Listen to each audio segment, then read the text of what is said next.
మనం చదువుకున్నటువంటి వాక్య భాగం మీకు తెలియంది కాదు. ఆకాశ పక్షులను చూడండి, అవి విత్తవు, కోయవు, కొట్లలో కూర్చుకొనవు, అయినను మీ పరలోకపు తండ్రి వాటిని పోషించుచున్నాడు.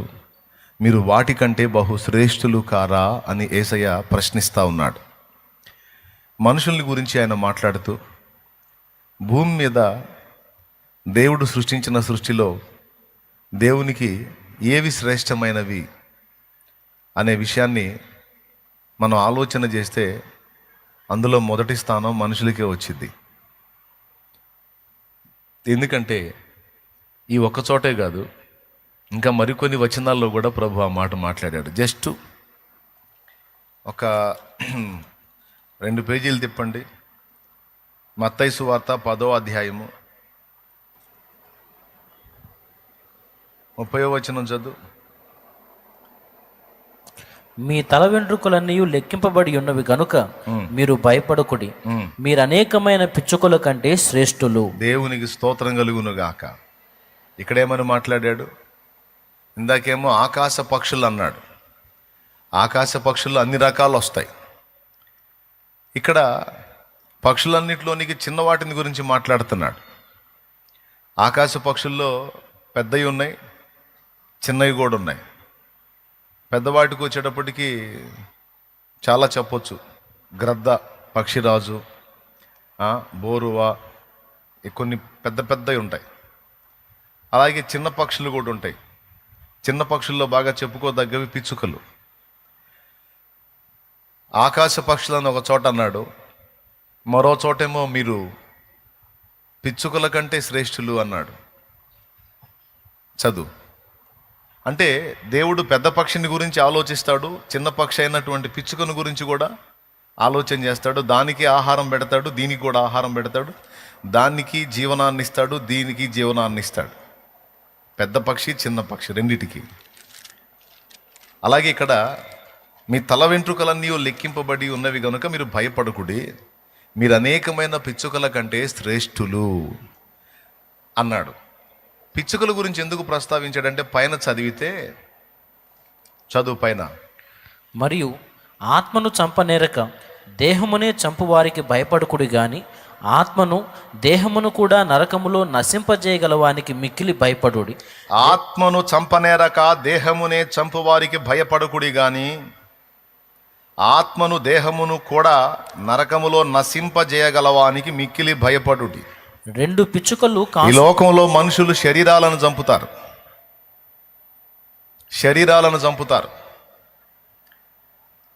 అయితే దాని గురించి కూడా దేవుడు ఏం మాట్లాడుతున్నాడంటే, మీ తల వెంట్రుకలన్నీ లెక్కింపబడి ఉన్నవి, మీరు భయపడొద్దు అన్నాడు. తల వెంట్రుకలన్నీ లెక్కింపబడి ఉన్నవి, మీ తండ్రి సెలవు లేకుండా ఒక వెంట్రుక కూడా రాలదు అనే దాని అర్థం. 2 పిచ్చుకలు కాసు కమ్మబడును కదా, అయినను మీ తండ్రి సెలవు లేక వాటిలో ఒకటైనను నేల పడదన్నాడు. అంటే ఒక పిచ్చుక చనిపోవాలన్నా కూడా దేవుని సెలవు కావాలి. ఏం కావాలి? ఒక పిచ్చుక కన్ను మూయాలన్నా కూడా దేవుని సెలవు కావాలి. ఆయన సెలవు లేకుండా ఒక పిచ్చుకను కూడా మనం సంహరించలేము. పైన అంటాడు, ఆత్మను చంపనేరక దేహమునే చంపువారికి భయపడకుడి గాని ఆత్మను దేహమును కూడా నరకములో నశింపజేయగలవానికి మిక్కిలి భయపడుడి అన్నాడు. భూమి మీద మనుషులకు చేతైంది మనుషుల శరీరాలను చంపటం, కానీ ఆత్మలను చంపటం వాళ్ళ వల్ల కాదు. ఆత్మలను కూడా నాశనం చేయగల సత్తా కలిగిన వాడు దేవుడు ఒక్కడే. అయితే ప్రతి ఒక్కడికి ఒక తీర్పు దినం ఉంది. ఆ తీర్పు దినాన వాడి ఆత్మను నరకంలోకి పంపటం కాదు, వాడికి శరీరాన్ని ఇచ్చి మరి ఆ శరీరాన్ని ఆత్మను మొత్తాన్ని కలిపి నరకములో నశింపజేస్తాడట. మీకు తెలుసా? పాపాత్ముల ఆత్మలు కూడా శరీరాలు పొంది పునరుద్ధానం చెందుతాయని మీకు తెలుసా? పాపాత్ముల ఆత్మలు కూడా పునరుద్ధానం చెందుతాయి, పాపాత్ముల శరీరాలు కూడా పునరుద్ధానం చెందుతాయి. అది 2వ పునరుద్ధానం. ఆ రెండో పునరుద్ధానంలో ఈ దుర్మార్గులందరూ లెగుస్తారు. వాళ్ళకు కూడా దేహాలు వస్తాయి. అవి కూడా శాశ్వతత్వాన్నే కలిగి ఉంటాయి. ఆ దేహాలతో వాళ్ళు లెగుస్తారు, మహిమ దేహాలతో మనం లెగుస్తాం. మొదటి పునరుద్ధానంలో మనందరం లెగుస్తాం, రెండో పునరుద్ధానంలో దౌర్భాగ్యులందరూ లెగుస్తారు, దుర్మార్గులందరూ లెగుస్తారు. దేవుని సత్యాన్ని ద్వేషించిన వారు, దేవుని పిల్లల ఎడల దుర్మార్గంగా వ్యవహరించిన వారు మొత్తం లెగుస్తారు. లేచినప్పుడు మొదటి పునరుద్ధానంలో లేచినటువంటి పరిశుద్ధుల ఆత్మల్ని, శరీరాలను దేవుడు ఆ మహిమ ప్రపంచంలోకి తీసుకెళ్తాడు. అది నిత్యానందం, నిత్య సంతోషం, నిత్య మహిమ ఉండేటువంటి ప్రదేశం. మరి రెండో పునరుద్ధానంలో లేచే దుర్మార్గుల గతి ఏమి అంటే, వాళ్ళకు కూడా శరీరాలు వస్తాయి, వాళ్ళు కూడా లెగిసి ధవళ సింహాసనం ముందు హాజరవ్వాలి. ప్రతి వ్యక్తి ఆ ధవళ సింహాసనం ముందు హాజరైనప్పుడు ఎవని పేరైనను జీవగ్రంథమందు వ్రాయబడినట్టు కనబడని ఎడల వాడు అగ్నిగుండములో పడవేయబడెను. ఇక వాడిని కాపాడే దిక్కుండదు అక్కడ, వాడిని తప్పించే నాదుడు ఉండడు అక్కడ. వాని అగ్ని ఆరదు, పురుగు చావదు. పురుగు చావదు అంటే చద్దామంటే చావలేడు, ఆ శరీరం అలాంటిది. అలాగని ప్రశాంతంగా ఉందామంటే ఉండలేడు, యాతన అనుభవిస్తూ ఉంటాడు. అదొక వేదనామయమైనటువంటి పరిస్థితి, స్థలం. దానిలో వేస్తాడంట. యేసయ్యే చెప్పాడు, ఆత్మను చంపనేరక దేహమునే చంపు వారికి భయపడుకుడి గాని ఆత్మను దేహమును కూడా నరకములో నశింపజేయగలవానికి మిక్కిలి భయపడుడి అన్నాడంటే ఎంత భయంకరమైన మాట చూడండి. ఆత్మను దేహమును అంటే దేహం కూడా ఉంటుంది అన్నమాట. ఆత్మను దేహమును నరకములో అంటే నరకం ఉంది, అందులో నశించిపోయే పరిస్థితి కూడా ఉంటుంది. నరకమనగా దేవుడు లేని స్థలం, దేవుడు లేని స్థలం, దేవుడు ఇష్టపడని స్థలం, దేవుడు ఒప్పుకోని స్థలం, తన సన్నిధి ఉండని స్థలం. అది ఘోరమైన యాతన గల ప్రదేశం. అది కూడా ఉంది.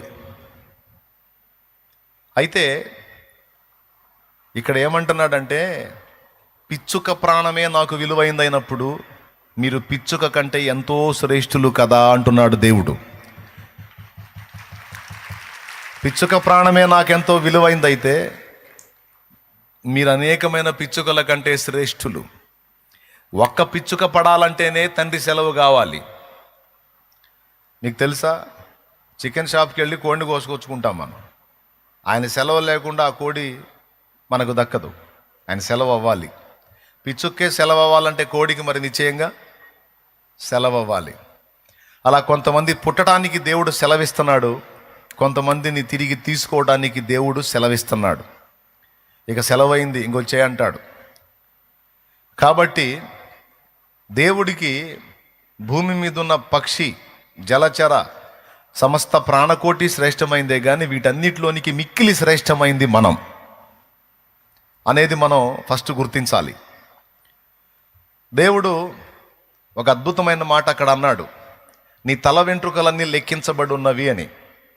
ఏనాడైనా నీ తల వెంట్రుకలు లెక్కించడానికి ట్రై చేసావా నువ్వు? స్తోత్రం చెప్పు. తడవకు అద్దం ముందుకు పోయి దువ్వెన తీసుకొని దువ్వుతూ ఉంటావు. తీసి దువ్విందే దువ్వి తిప్పలు పడతా ఉంటావు. ఎప్పుడన్నా నీ నెత్తి మీద వెంట్రుకలు ఒక్కసారన్నా లెక్క వేయడానికి ట్రై చేసావా? వేయలా. పోనీ చిన్నప్పటి నుంచి తెగ దువ్వింది కదా మీ అమ్మ, దువ్విందిగా, ఒక్కసారన్నా అమ్మ లెక్కేసిందా? పోనీ ఎప్పుడన్నా అడిగావా, మమ్మీ నేనంటే నీకు ప్రేమ కదే మమ్మీ, ఒక్కసారి జుట్టు లెక్కవే మమ్మీ అంటే ఏం చెప్పిద్ది? ఆ తలకు పెట్టి ఒకటి బాధిద్ది. ఏందే అంటది, తల వెంట్రుకలు లెక్కే మమ్మీ అడుగు నువ్వు. ఆ తలకు పెట్టి ఒకటి బాధిద్ది. ఇక నాకేం పనులు లేవనుకున్నావా? మమ్మీ నేనంటే నీకు ఇష్టమా కాదా? ఇష్టమే. ఎంత ఇష్టం? చాలా ఇష్టం. అయితే ఒక్కసారి లెక్కే మమ్మీ. ఏంటే లెక్కేసేది? తల వెంట్రుకలు అవి లెక్కేయాలంటే ఎన్ని రోజులు పట్టిద్ది అనుకున్నావు? అన్ని పనులు మానుకొని కూర్చోవాలని ఎట్లా కుదిరిద్ది? ఏ కూతురు అడగదు, ఏ కొడుకు అడగడు, ఏ తల్లి కూడా లెక్క పెట్టలేదు. కొంతమంది తల్లులు తండ్రులు దేవుడి కంటే వాళ్ళకే ఎక్కువ ప్రేమ ఉన్నట్టు పిల్లల మీద తెగ ఫీల్ అవుతూ ఉంటారు. దేవుడి కంటే మనకే వాళ్ళ మీద పిల్లల మీద ఎక్కువ ప్రేమ ఉన్నట్టు మన ఫీలింగ్. ఆయన అంటాడు, ఏడిచావు పనికి మాలిందని అంటాడు. ఏంటి ప్రభా, నా పిల్లలు ప్రభా, ప్రాణం ఇస్తా ప్రభా. ఏడిచావు, ప్రాణం ఇవ్వద్దు, వాడు తల వెంట్రుకలు లెక్క. ఇన్నిసార్లు దువ్వావు కదా, సంవత్సరాలు దువ్వావు వాడు చిన్నతనాన్న. ఒక్కసారన్నా లెక్కేసావా? లెక్క వేయలేదు. కానీ వాడంటే నాకు ఇష్టం తండ్రి, ఆ పాప అంటే నాకు ఇష్టం తండ్రి. నేను ఒప్పుకోను. ఎంత ఇష్టమైనా నీ ఇష్టం కొంచెమే, కానీ నా అంత ఇష్టమైతే నీకు వాళ్ళ మీద లేదు, నా అంత ప్రేమ అయితే నీకు వాళ్ళ మీద లేదు. నాకెంత ప్రేమో తెలుసా? నువ్వు లెక్క పెట్టని వెంట్రుకలు వాడు కూడా లెక్క పెట్టుకొని వెంట్రుకలు నేను ఎప్పుడో లెక్కేసి కూర్చున్నా. అసలు అదేం ఇంట్రెస్ట్ అండి, నాకు అర్థం కాదు. అంటే ఎంత ప్రత్యేకంగా మనల్ని చూస్తే, ఎంత ప్రేమిస్తే, ఎంత ఇంట్రెస్ట్ ఉంటే కూర్చొని జుట్టు లెక్కేసుకుంటాడండి. ఊహించలేం అసలు అది, కానీ నిజం. ఏమేమి లెక్క పెట్టాడో తెలుసా? మొత్తం లెక్కేసి కూర్చున్నాడంట. చూస్తారా ఏమేమి లెక్క పెట్టాడో? నంబర్ 1, మీ తల వెంట్రుకలన్నీ లెక్కింపబడి ఉన్నవన్నాడు. అంటే ఈ దరి నుంచి ఈ దరి దాకా, ముందు నుంచి వెనక దాకా మొత్తం తల వెంట్రుకలన్నీ. అంత ఇంట్రెస్ట్ మనమంటే ఆయనకి. యేసయ్య అబద్ధాలు చెప్తాడా? ఎంతమంది ఒప్పుకుంటారు యేసయ్య అబద్ధాలు చెప్తాడని? చెప్పడని ఎంతమంది ఒప్పుకుంటారు? యేసయ్య అబద్ధాలు ఆడేవాడు, ఆయన సత్యవంతుడు. దేవునికి స్తోత్రం కలుగును గాక. ఆయనే చెప్పాడు, మీ తల వెంట్రుకలు అన్నీ లెక్కింపబడి ఉన్నవి, భయపడకుడి అన్నాడు. మీ అమ్మ లెక్కే లేదు, మా అమ్మ లెక్కే లేదు. డైలాగులు మాత్రం తెగ ప్రేమ ఉన్నట్టు మాట్లాడతారు. ప్రేమ ఏం ప్రేమ లేదు. దేవుడికి ఉన్నంత ప్రేమ, దేవునికి ఉన్నంత శ్రద్ధ, దేవునికి ఉన్నంత పట్టింపు, దేవునికి ఉన్నంత ఆసక్తి, దేవుడు మనల్ని చూసేంత శ్రేష్టంగా మరి ఎవ్వరూ చూడరు. ఇది నువ్వు ఒప్పుకున్నా ఒప్పుకోకపోయినా ఇది పచ్చి నిజం.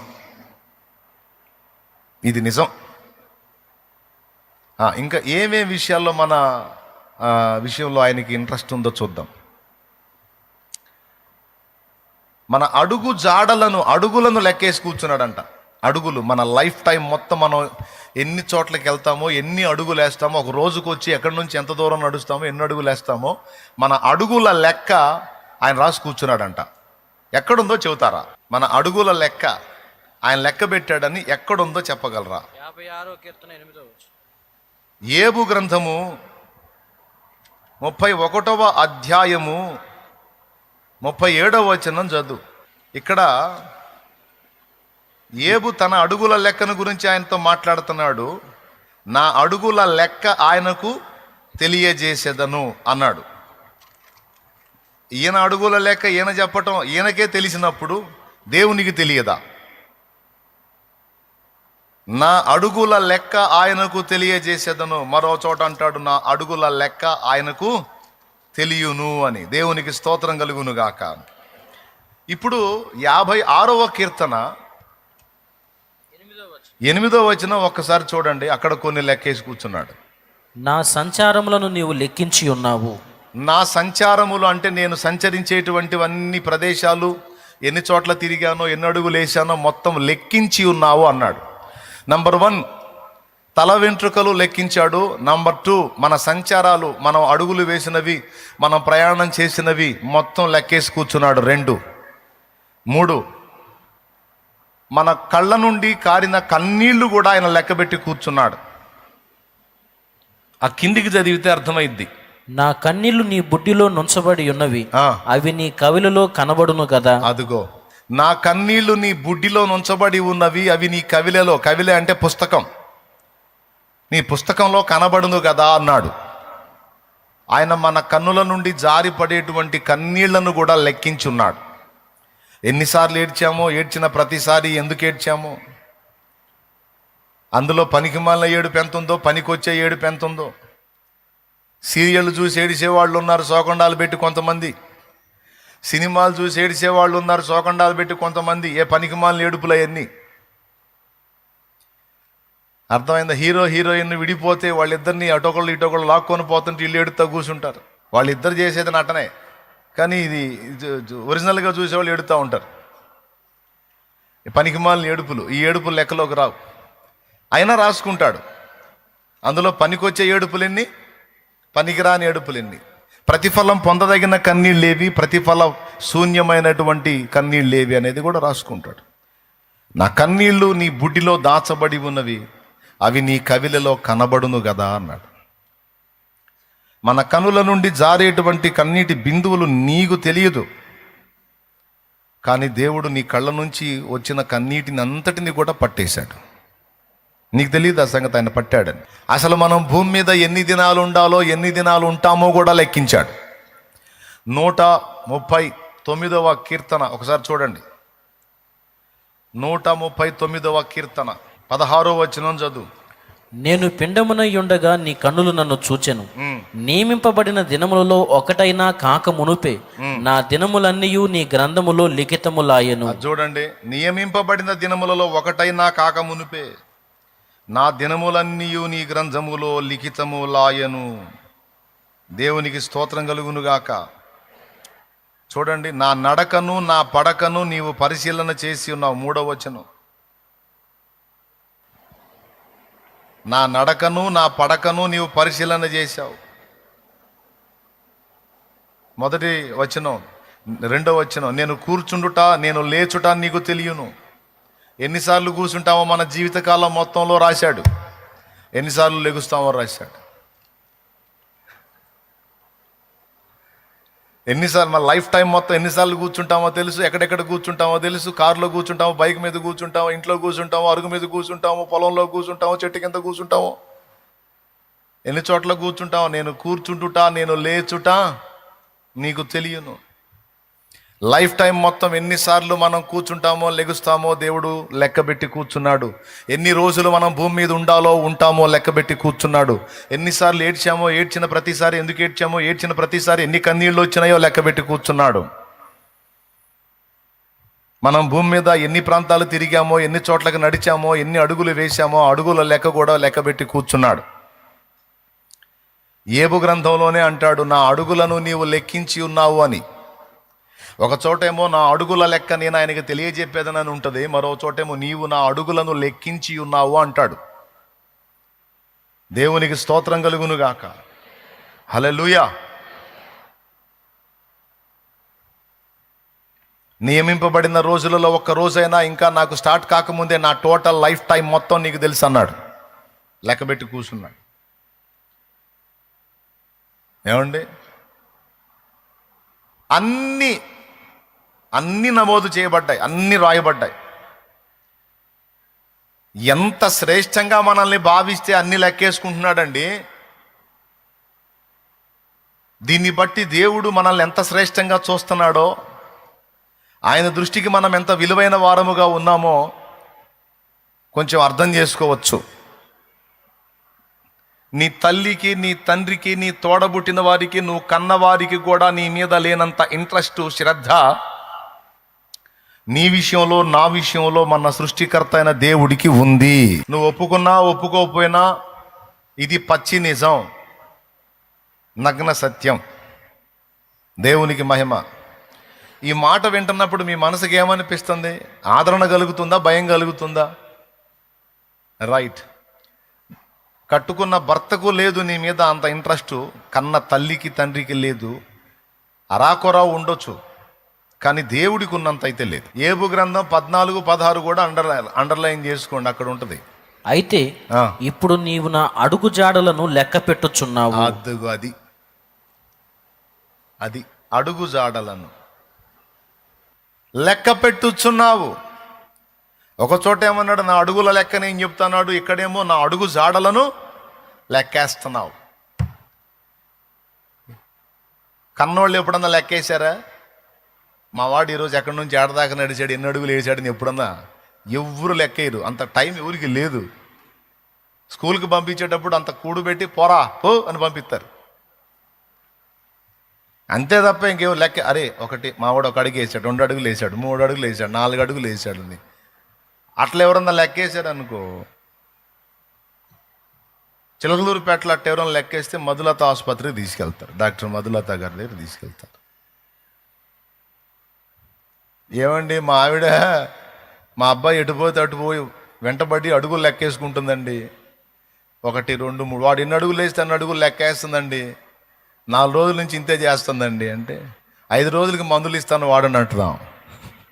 దేవునికి స్తోత్రం. 4 రోజుల నుంచి ఇంతే చేస్తుందంటే 5 రోజులకి మందులు ఇచ్చిద్ది. అంటే మైండ్ పోయింది అనుకుని, మెంటల్ ఎఫెక్ట్ వచ్చింది అనుకోని, లేకపోతే అడుగులు ఎవరు లెక్కేస్తారు? ఏమండి మా ఆయన మా పాప జుట్టు లెక్కేస్తున్నాడండి, 4 రోజుల నుంచి ఇదే పని చేస్తున్నాడండి, లెక్క తేలటం లేదంట అంటే ఆ 5 రోజులకి మళ్ళీ టాబ్లెట్లు ఇచ్చిద్ది. దేవునికి స్తోత్రం. ఈ లోకంలో ఏ మనుషుడైనా ఈ పనులు చేస్తే ఆ వ్యక్తిని పిచ్చోడు అంటారు. అంటారా? అనరా? స్త్రీ అయితే పిచ్చిది అంటారు, పురుషుడైతే పిచ్చోడు అంటారు. ఎవరు లెక్కేయరు. మనం ఎన్నిసార్లు కూర్చుంటున్నాం, ఎన్నిసార్లు లెగుస్తున్నాం లెక్కేస్తే పిచ్చోడనే అంటారు. మనం ఎటు పోతున్నా సరే, ఈరోజు ఇటుపోయి ఈరోజు ఇటుపోయి నీ సంచారాలన్నీ నీ జరిగినాయి అని లెక్క రాసుకుంటుంటే పిచ్చోడు అనుకుంటా. కానీ మీకు తెలుసా, మన మీద ఉన్న ఆయన ప్రేమ ఎలాంటిదంటే, ఈ లోకంలో ఆ పనులు చేస్తే ఆ వ్యక్తిని పిచ్చోడు అంటారు, కానీ ఆ పిచ్చి మహారాజు మన కోసం నిజంగా ఎంత పిచ్చో చూడండి, ఎంత పిచ్చి ఆయనకి. కానీ మనమేమో ఆయన పట్టించుకోడు, ఆయన అసలు కనిపెట్టట్లేదు, ఆయన చూడట్లేదు, ఆయన ఆలోచించట్లేదు అని అనుకుంటాం. ఇప్పుడు నీ కళ్ళలోంచి కన్నీళ్ళు వస్తుంటే మేము వెంటనే నోట్బుక్ తీసుకొచ్చి పడ్డ డ్రాపల్లా 1 2 3 ఈ కంట్లోంచి ఎన్ని వచ్చినాయి, 4 5 5 రాసుకుంటుంది అనుకో, నీకేమనిపించిద్ది? ఇంకా ఏడుపు వచ్చిద్ది. అమ్మా నా ఏడుపు నీకు వెటకారంగా ఉందా, నా కన్నీటిని లెక్క రాసుకుంటున్నావా, ఏమొచ్చింది నీకని ఇంకా కాస్త ఏడుస్తావు. కానీ ఇదే పని ఆయన చేశాడు. ఒక దేవుని బిడ్డగా సరైన హేతువును బట్టి నువ్వు కార్చే కన్నీరు డైరెక్ట్గా పోయి ఆయన పాదాల మీద పడతాను. అందుకు ఆ పాట పాడుకుంది, కన్నుల జారిన కన్నీళ్లు తడిపెను దేవుని పాదాలు. ఇది వాస్తవం, ఏదో ఊహాగానం కాదు అది. ఇట్లాగా మన అన్ని విషయాలలో ప్రతి దానిలో లెక్కగట్టున్నాడు. మన నోటితో ఎన్ని మాటలు మాట్లాడుతున్నామో కూడా లెక్క రాసుకుంటున్నాడు. అందులో పనికి మాలిన మాటలెన్నో, పనికొచ్చే మాటలెన్నో కూడా రాసుకుంటున్నాడు. పోసుకోలు మాటలెన్నో, డబల్ మీనింగ్ మాటలెన్నో, సింగిల్ మీనింగ్ మాటలెన్నో మొత్తం రాసుకుంటున్నాడు. మొత్తం లెక్క. దేవుడు ఏది చేసినా లెక్కతోనే చేస్తాడని గుర్తుపెట్టుకోవాలి మనం.